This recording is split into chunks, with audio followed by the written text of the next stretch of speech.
advisor to 3 UN Secretaries General. His latest article is headlined, "The West's False Narrative About Russia and China." He begins the article by writing, quote, "The world is on the edge of nuclear catastrophe in no small part because of the failure of Western political leaders to be forthright about the causes of the escalating global conflicts. The relentless Western narrative that the West is noble while Russia and China are evil is simple-minded and extraordinarily dangerous," Jeffrey Sachs writes. Jeffrey Sachs, welcome to Democracy Now! Why don't you take it from there? Good to be with you. What is the story that people in the West and around the world should understand about what's happening right now with these conflicts, with Russia and Ukraine, and with China? The main point, Amy, is that we are not using diplomacy. We are using weaponry. This sale now announced to Taiwan that you've been discussing this morning is just another case in point. This does not make Taiwan safer. This does not make the world safer. It certainly doesn't make the United States safer. This goes back a long way. I think it's useful to start 30 years ago. The Soviet Union ended, and some American leaders got it into their head that there was now what they called the unipolar world, that the U.S. was the sole superpower and we could run the show. The results have been disastrous. We have had now 3 decades of militarization of American foreign policy. A new database that Tufts is maintaining has just shown that there have been more than 100 military interventions by the United States since 1991. It's really unbelievable. And I have seen in my own experience over the last 30 years, working extensively in Russia, in Central Europe, in China, and in other parts of the world, how the U.S. approach is a military first and often a military only approach. We arm who we want. We call for NATO enlargement no matter what other countries say may be harmful to their security interests. We brush aside anyone else's security interests, and when they complain, we ship more armaments to our allies in that region. We go to war when we want, where we want, whether it was Afghanistan or Iraq or the covert war against Assad in Syria, which is even today not properly understood by the American people, or the war in Libya. And we say, we're peace-loving. What's wrong with Russia and China? They are so warlike. They're out to undermine the world. And we end up in terrible confrontations. The war in Ukraine, just to finish the introductory view, could have been avoided and should have been avoided through diplomacy. What President Putin of Russia was saying for years was, do not expand NATO into the Black Sea, not to Ukraine, much less to Georgia, which if people look on the map, straight across to the eastern edge of the Black Sea. Russia said, this will surround us, this will jeopardize our security, let us have diplomacy. The United States rejected all diplomacy.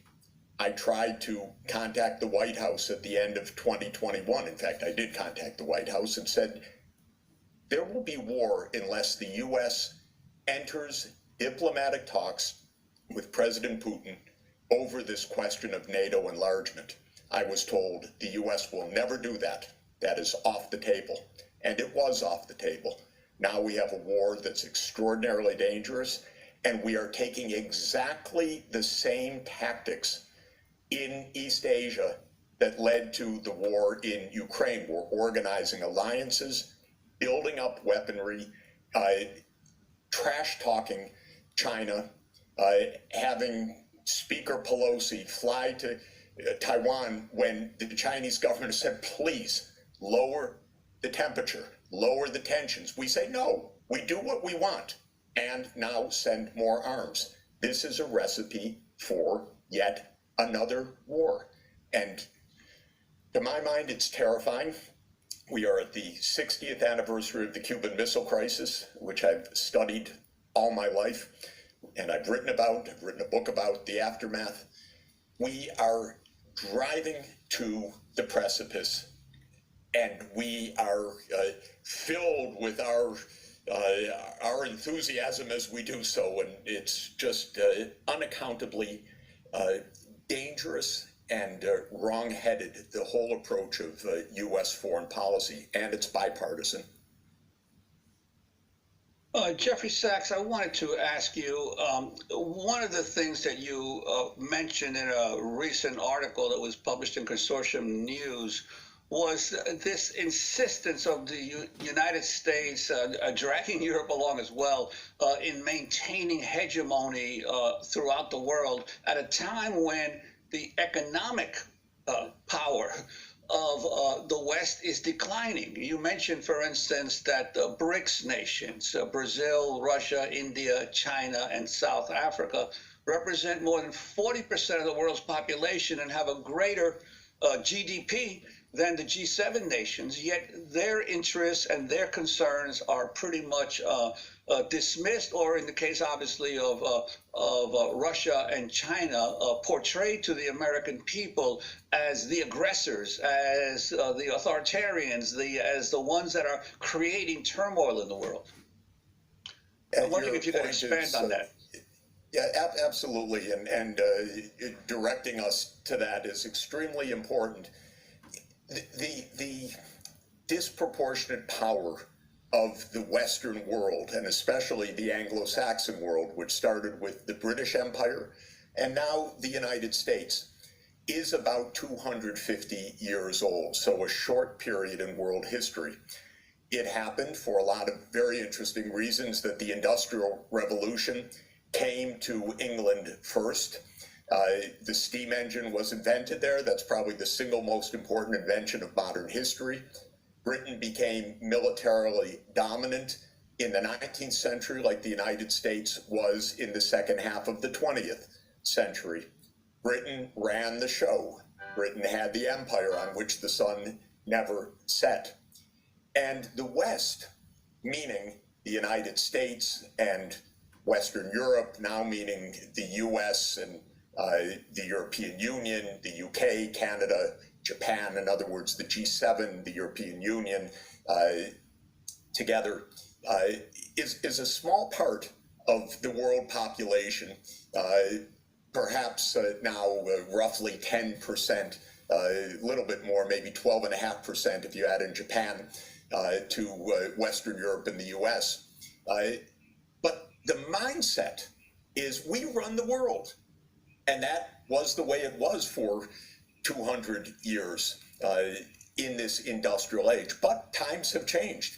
And really, since the 1950s, the rest of the world, when it gained independence from European imperialism, started to educate its populations, started to adopt and adapt and innovate technologies. And lo and behold, a small sliver of the world really didn't run the world or didn't have a monopoly on wisdom or knowledge or science or technology. And this is wonderful. The knowledge and possibility of decent lives is spreading throughout the whole world. But in the United States, there's a resentment to this. A deep resentment. I think there's also a tremendous historical ignorance because I think a lot of U.S. leaders have no clue as to modern history. But they resent China's rise. That is an affront to the United States. How dare China rise? This is our world. This is our century. And so starting around 2014, I saw step by step, I watched it with intense detail because it's my daily activity, how the United States recast China, not as a country that was recovering from a century and a half of great difficulty, but rather as an enemy. And we consciously as a matter of American foreign policy, started to say we need to contain China. China's rise is no longer in our interest, as if the United States is to determine whether China is prosperous or not. But the Chinese are not naive. In fact, they're extraordinarily sophisticated. They watched all of this exactly the same way that I did. I know the authors of the U.S. texts. They are my colleagues at Harvard or other places. I was shocked when this kind of containment idea started to be applied. But the basic point is the West has led the world for a brief period, 250 years, but feel that's our right. This is a Western world. We are the G7. We get to determine who writes the rules of the game. Indeed, Obama, a good guy on the spectrum of what we have in foreign policy, said, let's write the rules of trade for Asia, but not have China write any of those rules. The U.S. will write the rules.